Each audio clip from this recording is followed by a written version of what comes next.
팩트 체크 시간입니다. 시작하면서 두 가지 퀴즈를 내드리면서 시작을 하겠습니다. 오늘은 11월 11일이니까 빼빼로 데이죠.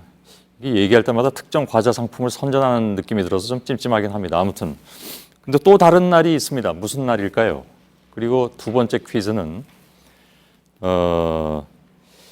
보행자 신호등 녹색 등이 깜빡깜빡할 때 건너가다가 사고가 나면 누구 책임일까요?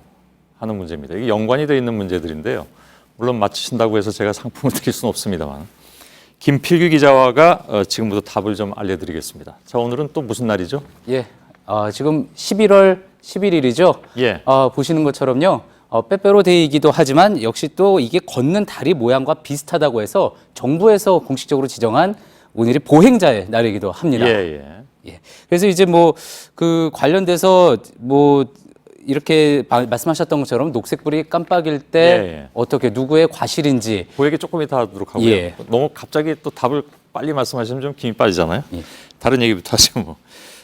자동차하고 보행자 간의 사고가 나면 일단 어떤 경우든지 간에 보행자를 우선으로 놓는다는 건 맞습니까? 예, 그 기본적인 원칙 자체는 그 부분이 맞습니다. 예. 그런데 이제 바로 또 어제 공개가 됐던 한 법원 판결이 있는데요. 예.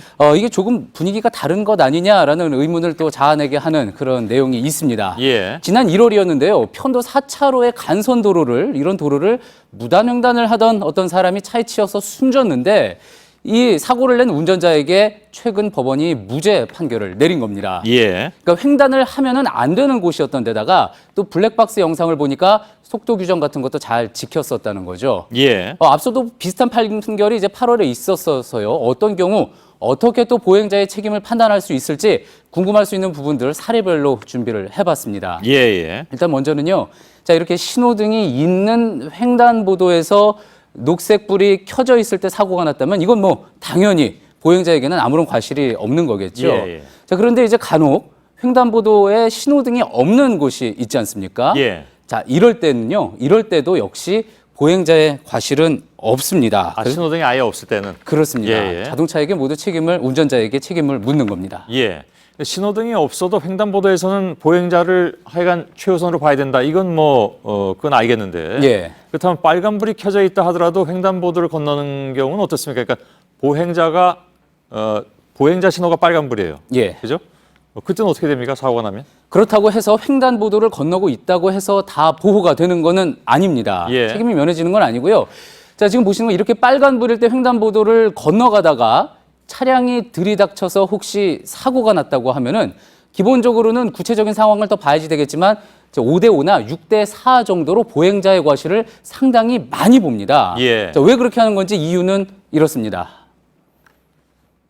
횡단보도상에서 녹색 신호에서 적색 신호로 바뀌게 되면 비록 횡단보도선이 그어 있다 하더라도 적색 신호에서는 차량이 주행할 수 있는지 차도가 되는 거기 때문에 보행자 특히나 더 주의하셔야겠습니다. 예. 그리고 또 이제 간혹 잘못 알고 계시는 게 이제 녹색불이 깜빡일 때 아까 말씀하셨던 그 부분인데요. 예, 퀴즈에 대한 답인가요? 예, 그렇습니다. 예. 녹색불이 깜빡이고 있을 때 만약에 이 순간에 사고가 났다 그러면은 운전자 책임이고 전적으로 운전자 책임이고 보행자는 책임이 없습니다. 그런데 지금 이것처럼 깜빡이고 있을 때 무리하게 길을 건너기 시작해서 빨간불로 바뀐 뒤에 혹시 사고가 났다고 하면은요. 예. 이때는 보행자가 20% 과실 책임이 있다고 봅니다. 아, 그렇군요. 그 불이 되게 이제 녹색불이 깜빡깜빡하면 이게 꺼질 때가 다 됐다는 얘기니까 저렇게 뛰어서 건너곤 하잖아요. 근데 그때 하필이면 다 건너가기 전에 빨간불이 되면 굉장히 그건 보행자 책임이 돼버린다는 거니까 우선 깜빡깜빡하면 안 건너는 게 상책이겠군요. 예, 그렇습니다. 이런 부분에 대한 사고가 워낙에 많고 분쟁이 많다 보니까요. 예. 대법원에서는 아예 이 부분에 대해서 정의를 내린 적이 있습니다. 그래서 녹색 등화의 전멸 신호의 뜻은 보행자가 횡단을 시작하라는 게 아니라 그러지 말라는 거고 또 다만 길을 건너고 있던 보행자라면은 빨리 건너와라라는 뜻이라는 이야기입니다. 예. 그러니까 녹색불 깜빡이는 것 보고 뛰기 시작하면은 절대 안 된다는 이야기인 거죠. 예. 자, 또 그 밖에 이제 횡단보도 보행과 관련해서 헷갈리기 쉬운 경우들이 있어가지고 또 가지고 와봤습니다. 이게 지금 자전거 타고 횡단보도 건너다가 사고가 나는 경우 어떻게 되느냐. 그리고 횡단보도에서 약간 벗어난 지점. 예. 거기서 자전거는 아니지만 걸어가다가 이렇게 건너다가 부딪히면 어떻게 되냐. 이건 어떻게 봐야 됩니까? 예, 이 부분에 대해서도 문의가 많이 들어왔던 건데요. 예. 얼마 전에 이제 팩트체크에서도 짚어드린 적이 있었는데 자전거는 법적으로 보행자가 아니라 차에 해당합니다. 그러니까 횡단보도를 기본적으로 건너면 안 되는 거고요. 이게 내려서 끌고 가다가 사고가 났다면은 아무 가실이 없는 거지만 타고 가다가 사고가 났다면은 10에서 15% 정도 책임이 늘어납니다. 예. 자, 횡단보도에서요, 지금 보시는 것처럼 한 3m 정도 벗어난 곳으로 건너가다가 사고가 났다.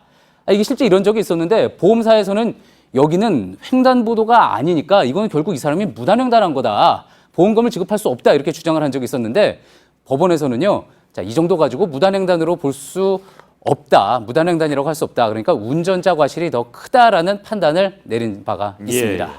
횡단보도가 아예 없는 길은 어떻습니까? 예, 그런 것들. 횡단보도가 아예 없는 곳은 그곳을 건너게 됐을 때 말 그대로 뭐 무단횡단이 되는 건데요. 편도 2차로 도로를 건너다가 만약에 사고가 났다면은요, 보행자 책임을 30%로 봅니다. 예. 자, 그런데 폭이 커질수록, 큰 도로일수록 보행자의 과시 비율도 이렇게 5%포인트씩 점점 늘어납니다. 아, 이게 도로폭에 따라서 보행자 책임이 이렇게 늘어나고 줄어들고 하는군요. 그렇습니다. 처음 듣는 얘기네요. 그래서 예. 점점 책임을 많이 묻게 되는 건데요. 그러니까 넓은 도로에서는 더더욱 정해진 곳으로 횡단을 해야 하는 겁니다. 예. 근데 그런 책임 범위가 뭐 이렇게 몇 퍼센트 이렇게 나오는 게 모든 경우에 다 이렇게 뭡니까 정해진 건 아니죠.